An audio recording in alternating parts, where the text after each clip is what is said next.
දෙවියන් වහන්සේගේ මැවිල්ල කොච්චර ලස්සනද කොච්චර සුන්දරද. විශ්වය මවා පාලනය කළ දෙවියන්නනි ඔබ වහන්සේට ස්තුතියි.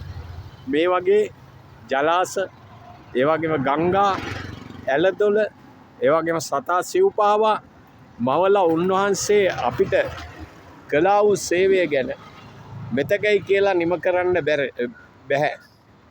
ඉතින් මේ සියල්ල උන්වහන්සේගේ මැවිලි. මේ තියෙන්නේ කැලණි ගඟ. කැලණි පාලම උඩ තමයි, මේ හන්වැල්ල පාලම උඩ තමයි මම මේ වීඩියෝ කරන්නේ. මේ ගඟේ මමත් වැලි ගොඩ දාලා තමයි ජීවත් වුණ කාලයක්ම. ඇත්තටම සතුටුයි. අද ඔබ වහන්සේගේ මැවිල්ලේ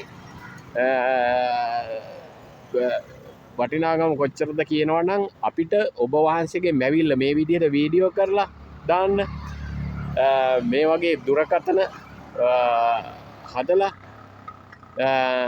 එළියට දාන්න ඔබ වහන්සේ ඒ ඔලු ටික හරියට හැදුවා. ඔය අපේ ඔළුව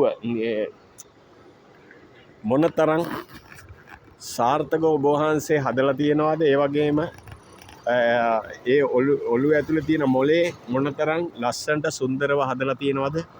ඔබ වහන්සේට ස්තුතියි දෙවි පියාණනි. ඔබ වහන්සේට ස්තුතියි.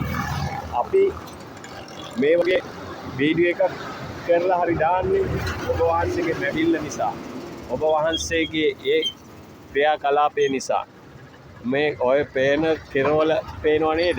ඒ කෙරවල හරිය තමයි අපි ගඟේ වැඩ කරේ. වැලිකොට දාලා ජීවත් වුණේ. දැන් නම් ඉතින් එහෙම බෑ. මොකද ගඟ හැරෙනවා කියලා අපිව නතර කරලා තියෙනවා. ස්තුතියි ගොඩක්ම. දෙවි පියාණනි ඔබ වහන්සේගේ මහත් වූ කරුණාව ගැන ස්තුති කරනවා ස්වාමීනි. ඔබ වහන්සේගේ මැවිල්ල ගැන ස්තුතියි ස්වාමීනි. ඉතින් ගඟ ගැන පුංචි වීඩියෝ එකක් කරන්න දුන්නා වූ කරුණාව, දුන්නා වූ අවස්ථාව ගැන ඔබ වහන්සේට ස්තුති කරනවා.